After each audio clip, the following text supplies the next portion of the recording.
جب کوئی شخص فوت ہو جاتا ہے تو اس کے اعمال کا سلسلہ ختم ہو جاتا ہے۔ جب آپ تھے تو آپ نماز بھی پڑھتے تھے اور آپ کے نامہ اعمال میں اس کا ثواب درج ہوتا تھا۔ اب آپ چلے گئے دنیا سے تو نمازوں کا سلسلہ ختم ہو گیا۔ آپ صدقہ دیتے تھے، اس کا ثواب آپ کو دیا جاتا تھا، اب آپ نہیں دے سکتے۔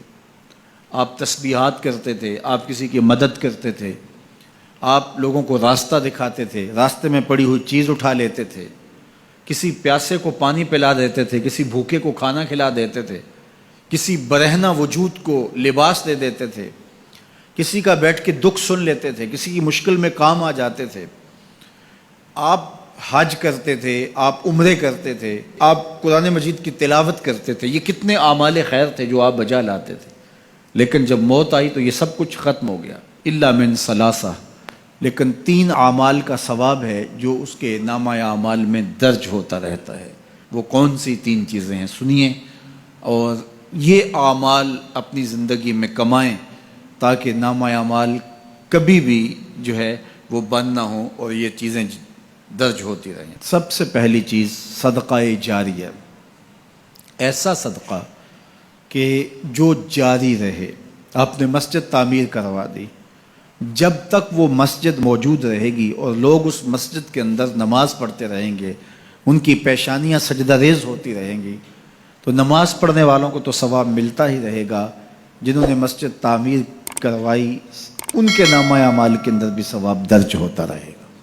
صدقہ جاری، مدرسہ تعمیر کروا دیا، آپ نے کوئی ہاسپٹل بنوا دیا، آپ نے انسانی ضرورت کے لیے پانی کا کنواں کھدوا دیا، اور کوئی اور ایسی چیز کہ جو آپ کے بعد بھی جس کا فیض لوگوں تک پہنچتا رہے، وہ فیض رساں چیز جب تک موجود رہے گی اور اس کا فیض لوگوں تک پہنچتا رہے گا تو نامہ اعمال میں ثواب درج ہوتا رہے گا۔ دوسری بات، او علم ينتفع بہ، یا علم جس سے لوگوں کو نفع پہنچتا ہے۔ یہ ایک ایسا کھاتا ہے جو کبھی بھی بند نہیں ہوتا۔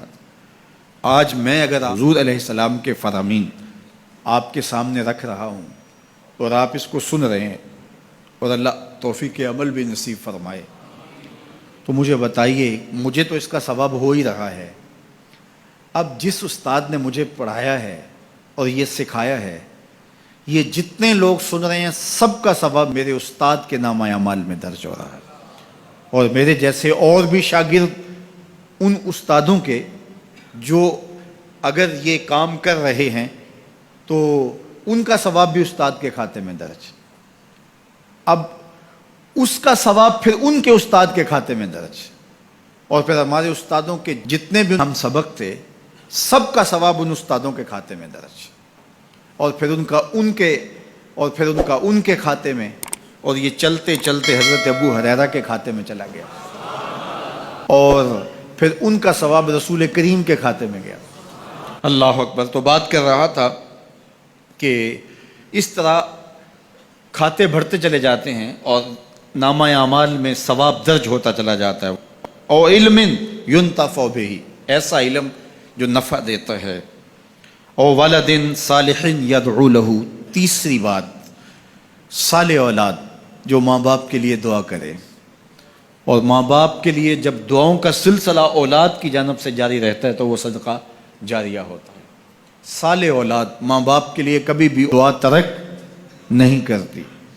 اولاد صالح تبھی ہوگی کہ وہ 5 گانا نمازی ہوگی، اور 5 گانا نمازی اولاد اہتمام سے دعا نہیں بھی کر پائے گی تو دن میں کتنی مرتبہ کہے گی ربنا اغفر لی ولوالدی، اے اللہ مجھے بھی بخش دے، میرے ماں باپ کو بھی۔ ایک شخص کے 2 بیٹے ہیں، 3 بیٹیاں ہیں، 3 بیٹے ہیں، 4 بیٹیاں ہیں، اور وہ نمازی ہیں، اور روز کہتے ہیں ربنا اغفر لی ولوالدی۔ یار کبھی تو کوئی لمحہ ایسا ہوتا ہے جب تار جڑی ہوئی ہوتی ہے، کبھی تو لمحہ ایسا ہوتا ہے جب بالکل خلوص کا رشتہ مضبوط ہوتا ہے، کبھی تو لمحہ ایسا ہوتا ہے جب رقت تاری ہوتی ہے۔ تو بچپن، لڑکپن، جوانی، بڑھاپا، روز دعا مانگ رہا ہے ربنا اغفر لی ولوالدی، کبھی بیٹی مانگ رہی ہے، بیٹا مانگ رہا ہے۔